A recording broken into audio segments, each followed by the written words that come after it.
Oi gente, eu sou Vaila Marques, contrabaixista, e hoje eu vou falar para vocês sobre forma da mão esquerda, posição, dedilhado e vícios. Primeiro a gente vai definir o que é uma forma de mão esquerda. A forma da mão esquerda é a postura da mão, como ela vai ser colocada, mantida e alinhada, tanto apertando as cordas, quanto sem apertar as cordas.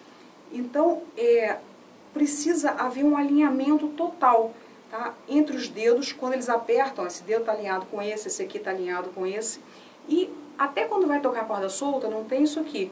Não vai dar tchauzinho. E quando vai ter que apertar a corda, também não vai apertar correndo. Então, isso aqui é uma forma de mão, tá? É isso aqui, tá? E ela precisa ser o mais natural possível. Como se fosse andar, é como vai ser tocado. Só isso aqui. Tá? E a gente precisa pensar que a forma da mão, ela está relacionada à articulação e precisão dos dedos.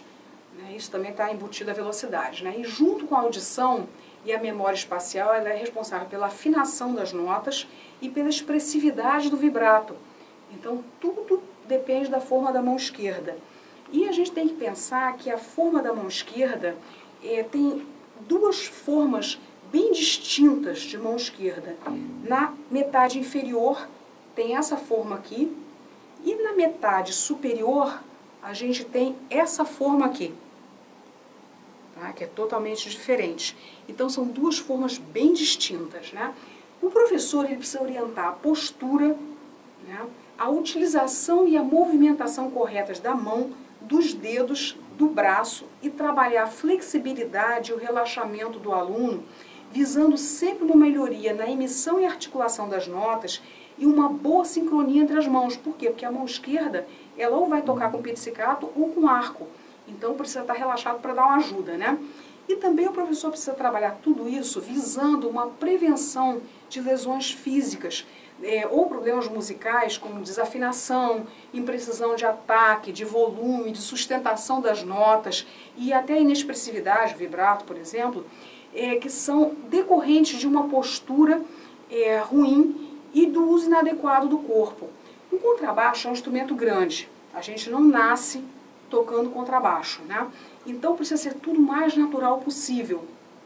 Do dedo 1 até o dedo 4, a gente trabalha, tem um tom só. Entre esses dedos aqui, a gente tem um semitom aqui e um semitom aqui. Então, são posições grandes, né? E, logicamente, pode ser avançar até mais do que um tom? Pode, com trabalho de pivô, de extensão, tá? Isso pode ser feito, mas não no início, tá? Eu sugiro para o professor que ele trabalhe as posições fixas tradicionais e deixe o pivô, extensão, para quando o aluno já tiver mais independência, mais tempo de instrumento, porque a mão fica muito mais flexível, mais solta. Então, para trabalhar a afinação, precisa estar mais atento, né? Aí, bom, falei tudo isso sobre a forma da mão, agora eu vou falar sobre a posição. O que é a posição? Posição é um conjunto de 3 notas nas 4 ou 5 cordas que cabem dentro da mão parada, sem deslocamento para lá, nem para cá, nem para cima, nem para baixo, ela só desloca a mão para os lados. Então, isso aqui é uma posição aqui, tem uma posição aqui, posição aqui, posição aqui, posição ali, e vai seguindo o braço do instrumento inteiro. Na metade inferior, essas posições têm uma nomenclatura básica a partir de números. Então, é primeira posição, segunda meia posição, né? Quando a gente vai chegar para a metade superior, quando a gente passa para a metade superior, a gente vem para a região do capotasto, que é esse dedo daqui, e aí a gente passa a ter posições, a posição cromática, que é juntinha, a semicromática, que tem tom, semitom, semitom, e tem a diatônica, que é tom, tom, semitom. Né? E o importante, como é que a gente trabalha a nomenclatura das posições na metade inferior? Gente, toda vez na corda sol, pensando numa escala de dó maior, dó, ré, mi, fá, sol, lá, si, dó, toda vez que o quarto dedo estiver em cima de uma nota de dó maior, né, a gente vai ter uma posição inteira. Então a gente tem um sol aqui, vai ter um lá aqui. Esse lá faz parte da escala de dó? Faz. mas ele não tem como se tocar com o quarto dedo. O Si tem como se tocar com o quarto dedo? Tem. Então é a primeira posição. Depois disso a gente vai ter um Dó. Segunda posição. Depois a gente vai ter o Ré. Terceira posição. Quarta posição no Mi. Quinta posição no Fá. Vocês entenderam? Mas isso dentro da escala do Dó maior, na corda Sol. Se vocês vierem para os lados, logicamente vocês têm que fazer a correspondência nas paralelas. Tá bom? Essa é a nomenclatura mais usual. E o que é um dedilhado? Dedilhado é a escolha do dedo que vai pressionar as cordas. E de acordo com o dedo que vai pressionar, que for escolhido, é definida uma posição correspondente. Então, se vocês têm um Ré aqui na corda Sol, com o quarto dedo, terceira posição. Se for com o segundo, terceira meia. Se for com o primeiro, quarta posição. Tá bom? Então, isso vai variar muito. Cada vez que o dedo tiver na mesma nota, com dedos diferentes, vocês estão numa posição. E o aluno vai entendendo isso aos poucos. Isso é completamente gradativo. Ele não vai pular daqui para cá, meu Deus! Que é todo o desespero do aluno é quando vê um instrumento sem traste, desse tamanho, o que eu vou fazer? Vai avançando aos poucos. O trabalho é feito muito devagar. Como é que começa esse trabalho? Como eu já tinha explicado em outra aula, eu começo na terceira posição, só o tempo de montar a mão, depois eu já vou para a primeira posição. Depois pode ir para a segunda posição, voltar para a primeira, trabalhar a meia, tudo de acordo com o método que você, professor, achar mais adequado, né? Bom, a gente agora falou de dedilhado, eu vou falar de sistemas de dedilhado. O que é um sistema de dedilhado? Sistema de dedilhado é a definição dos dedos que vão executar os intervalos dos dois semitons ou do tom de cada posição, mas que são usados num conjunto de posições. Os sistemas de dedilhado, eles pegam todo o espelho do contrabaixo. Então, na metade inferior, a gente vai ter 1, 2, 4, 1, 3, 4, e depois pode ter até 1, 3, 4, 1, 2, 3, 4 aqui, mas tem 1, 2, 3, 4 aqui. Então, eu vou explicar para vocês. Aqui, a gente vai ter um tom, certo? 1, 2, 4 vai fazer um semitom do 1 para o 2 e um semitom do 2 para o 4. Isso, tem 1, 2, 4 aqui, vai ter 1, 2, 4 aqui, tem 1, 2, 4 aqui, 1, 2, 4 aqui, 1, 2, 4 aqui, 1, 2, 4 aqui, 1, 2, 4 aqui. Esse é o sistema 1, 2, 4. 1, 3, 4 tem um semitom do 1 para o 3 e um semitom do 3 para o 4. Isso vai ser aqui, vai ser aqui, vai ser aqui, vai ser aqui, vai ser aqui. Normalmente a escolha do sistema de dedilhado tem a ver com o professor. O professor, quando ele toca 1, 2, 4, ele costuma ensinar 1, 2, 4. Se o professor toca 1, 3, 4, ele costuma ensinar 1, 3, 4, certo? Agora, isso, quando o aluno está mais adiantado, dá para fazer uma variação, uma mudança, uma mistura com os dois dedilhados, dois sistemas de dedilhado. Ele pode trabalhar com 1, 3, 4 aqui, pode trabalhar com 1, 2, 4, isso, mas com o aluno mais adiantado. Nesse início que a gente vai começar, é sempre 1, 2, 4 ou 1, 3, 4. 1, 2, 3, 4 que a gente usa aqui com pivô, extensão, também sempre, que pode ser usado aqui também, sempre quando o aluno já estiver mais firme. Isso nunca vai ser com um aluno de 1 ano de contrabaixo, mais tempo, tá? E deixa eu ver o que mais, sistemas de dedilhado. Isso é importante. A metade inferior tem 1, 2, 4 e 1, 3, 4, mas tanto 1, 2, 4 quanto 1, 3, 4 tem de 2 a 3 posições que são feitas com 1, 2, 3. Então, a gente trabalha aqui assim, quando vai chegando aqui, ó, o polegar vai chegando para frente, e aí a gente faz, ó, 1, 2, 3, tá? Então, a gente tem Fá, Fá sustenido, Sol, né? A gente tem Fá sustenido, Sol, Sol sustenido, e Sol, Sol sustenido, Lá. Reparem que já está aqui. E aí, o que acontece? Depois disso, já começa na metade superior com a técnica de capotasto, que o sistema de dedilhado é 1, 2, capotasto, desculpe, 1, 2, 3.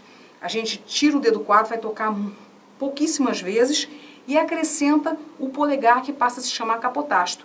Então, o sistema aqui é capotasto 1, 2, 3. E tem as posições que eu falei para vocês antes, cromática, semicromática e diatônica, né? E o dedilhado 1, 2, 3, 4, que a gente pode usar aqui também, ele é muito útil para passagens rápidas, com poucas mudanças de posição, né? Então, no futuro, vocês podem tranquilamente ensinar aos seus alunos esse dedilhado. Tanto mudar 1, 2, 3, 1, 2, 3, 4, como 1, 2, 3, 1, 2, 4, 1, 3, 4, fica muito mais flexível. Mas no início, durante um bom tempo, forma da mão, 1, 2, 4 ou 1, 3, 4 até aqui, e depois vai ser capotasto, 1, 2, 3, sendo que mais lá pra frente, o capotasto pode ser usado até aqui, tá? Aqui assim nessa região também. Mas no início, sempre mantendo a forma da mão, tá? Bom, o que acontece quando a gente vai ter que falar agora dos vícios? Bom, os vícios no contrabaixo são muitos, né?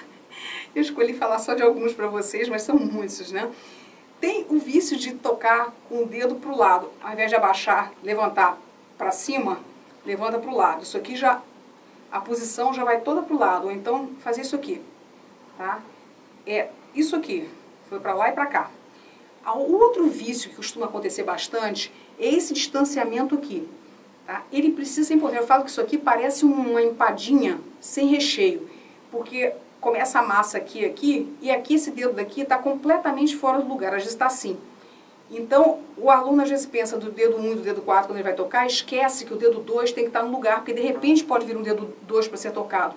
Então é importante manter esse distanciamento, tá? Porque senão a posição fica sem o camarão ou azeitona, tá? Aí fica horrível, né?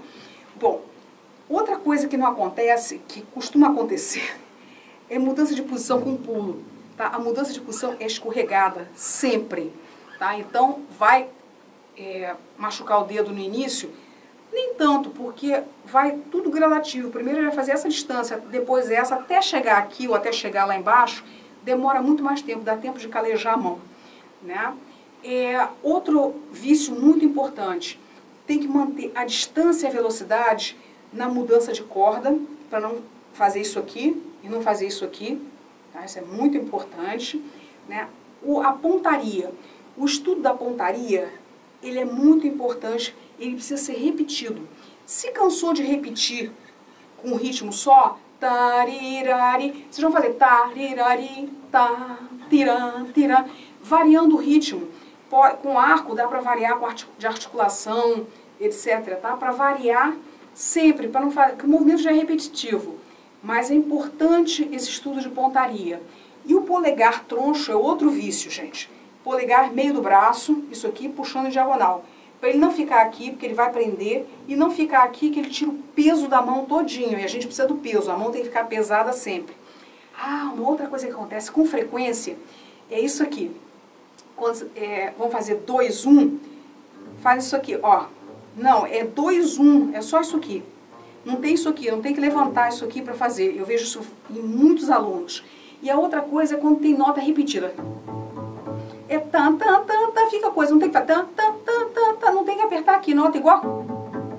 Não tem que ficar tan, tan, tan, tan, não, o tempo todo. Isso acontece com muita frequência. E outro vício também, que é importante, é a velocidade da mudança de posição. Tá? A forma precisa ser mantida.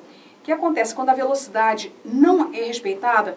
Não só a mudança de posição fica muito brusca, a gente ouve, que não dá nem para compensar diminuindo a velocidade do arco, que é o que a gente faz, mas também tem um outro problema. Às vezes a mão quer andar mais rápido, o braço quer andar mais rápido que a mão e faz isso. Aí a posição fica toda torta. E às vezes ele quer recuar mais rápido, aí a mão fica toda assim, voltada para cá, ó, para fora. Lembraram que é assim? Pois é, então isso precisa ser visto muito seriamente com os alunos. E o estudo tem que priorizar objetivos diferentes específicos, tá? Objetivos específicos diferentes. Por exemplo, um estudo pode pedir para o aluno no início, para ele prestar atenção na afinação. Aí ele presta atenção na afinação. No outro, ele presta atenção na articulação dos dedos. Depois, na mudança de corda. Depois, na mudança de posição. Sempre mudando, de preferência com um objetivo para a mão esquerda e outro para a direita, sabe? Porque o aluno ele não consegue pensar em tudo. Muita gente consegue, mas ele pode aumentar a coleção de coisas que ele vai pensar. Né? Então, é tudo gradativo. Então, ele vai pensar hoje nisso, naquilo. Na outra semana, ele já pode pensar 2 coisinhas, né? 3. Por quê? Porque quando o aluno começa a ler, ele precisa prestar atenção nessas coisas, porque ele ainda tem a partitura para ler. Uma outra coisa também que é muito importante é o aluno respeitar o dedilhado que está escrito nos métodos. Porque vários alunos, eles fazem vista grossa e a gente tem que ler assim. A gente tem que ler a nota, tem que ler o dedilhado que está em cima e tem que ler a dinâmica que está embaixo. Então a gente tem que ler isso assim. Tá? Isso é muito importante. Muitos alunos passam por cima do dedilhado. E o que acontece? Aí lá pelas tantas você fala assim, não, mas esse si é com dedo 2.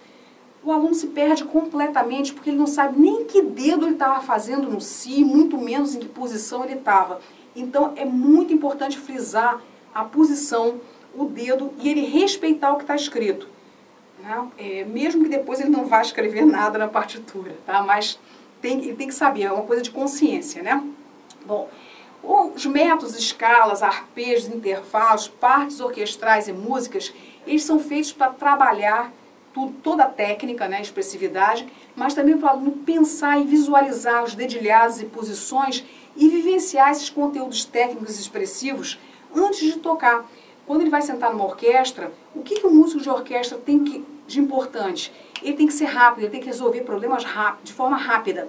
Então, leu aquilo ali, tem que resolver no máximo no próximo ensaio, você tem que estar pronto.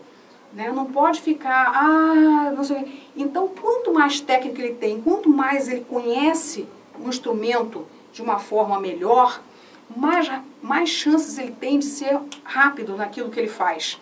Né? E isso é muito importante. E também ele vai dominar com isso normas de etiqueta. Tá? São as terminações que a gente não faz. Não vai fazer isso, a gente vai... Por exemplo, 2, 4 na terminação. Lógico que às vezes a gente não faz só isso, mas tem umas formas de terminação. Tem lugar que a gente não vai tocar a corda solta, tem lugar que a corda solta pode ser usada. Tem ligadura com mudança de posição que a gente evita, mas às vezes é inevitável. Mas se puder evitar, ótimo. Mas os estudos fazem a gente fazer tudo isso para a gente poder evitar com consciência, né? E também mudança de posição com uma nota só. Dificilmente vocês vão fazer Fá, Ré, Si. Tá? Com 4, 1, 1, para tocar uma nota só lá. A gente vai Fá, Ré, Si, Lá. E não Fá, Ré, Si, Lá. São coisas que a gente evita. Fazer uma mudança para tocar uma nota só à toa. Às vezes tem que tocar, mas se puder não ser assim, ótimo, né? Bom, isso tudo ajuda o aluno a definir o próprio dedilhado. Se vai ser um dedilhado técnico, que é aquele que prioriza velocidade, né, articulação, ou se vai ser um dedilhado expressivo, aquele que ele sabe que pode não ser o melhor dedilhado, mas é o dedilhado que vai ficar mais bonito, porque ele tem um vibrato melhor, ou porque a polpa do dedo dele ali pega melhor e a nota soa melhor, né? E no futuro, isso vai ser ótimo para ele, né? Porque o aluno tem que ter independência, e o professor ele dá alternativas para essa independência do aluno. Então o professor tem que estar sempre atento à forma da mão, para lá, bonitinho aqui, os movimentos necessários para não atrasar a nota, não prejudicar vibrato, não deixar a afinação imprecisa quando a mão está sem articulação, sem peso, a afinação fica imprecisa.